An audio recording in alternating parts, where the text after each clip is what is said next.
हम बात कर रहे थे दोस्तों कि आईपीसी अपने आप में कौन सी विधि है, ये मौलिक विधि है या प्रक्रियात्मक विधि है। मौलिक विधि उसे कहते हैं जो नागरिकों के अधिकारों और कर्तव्यों के बारे में परिभाषित करती है, और प्रक्रियात्मक विधि कोई एक ऐसी विधि होती है जो मौलिक विधि में दिए गए अधिकारों के उल्लंघन की दशा में अनुतोष प्राप्त करने की प्रक्रिया को बताती है। जैसे बात करते हैं हम सीआरपीसी, क्रिमिनल प्रोसीजर कोड, और इंडियन पेनल कोड आईपीसी।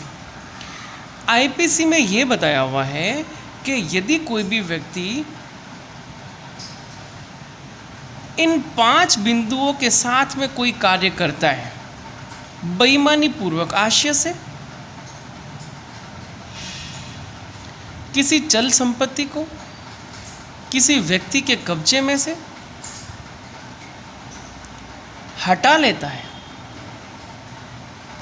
उसकी सहमति के बिना,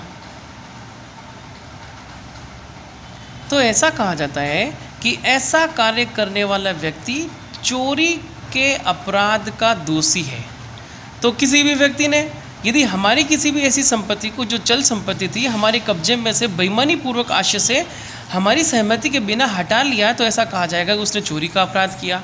तो आईपीसी में बताया हुआ है कि यदि कोई व्यक्ति इन एलिमेंट को छूते हुए यदि कोई कार्य करता है तो वो कार्य चोरी के अपराध में शामिल होगा। अतः इस प्रकार का कार्य क्या होगा? अपराध होगा। क्या होगा? अपराध होगा।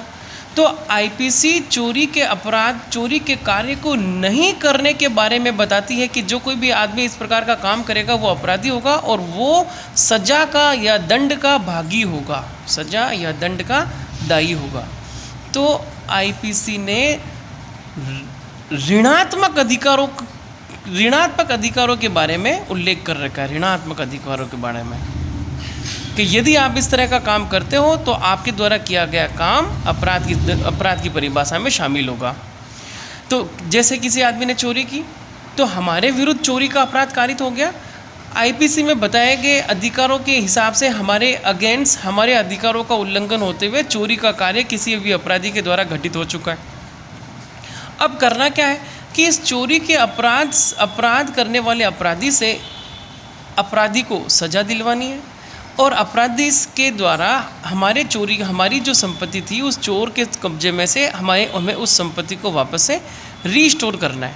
तो अपराधी को सजा दिलाना और उस संपत्ति को वापस से रीस्टोर करवाना, इसके बारे में जो प्रक्रिया बताई गई है उस प्रक्रिया को क्रिमिनल प्रोसीजर कोड में बताया गया है। क्रिमिनल प्रोसीजर कोड सीआरपीसी में क्या बताया गया है कि यदि आपके साथ किसी भी प्रकार का कोई अपराध घटित होता है तो आप सेक्शन नंबर 154 के तहत फर्स्ट इन्फॉर्मेशन रिपोर्ट पुलिस थाने में जाकर दर्ज करवा सकते हैं, बशर्ते है कि कॉग्निजेबल ऑफेंस होना चाहिए संज्ञेय अपराध की दशा में।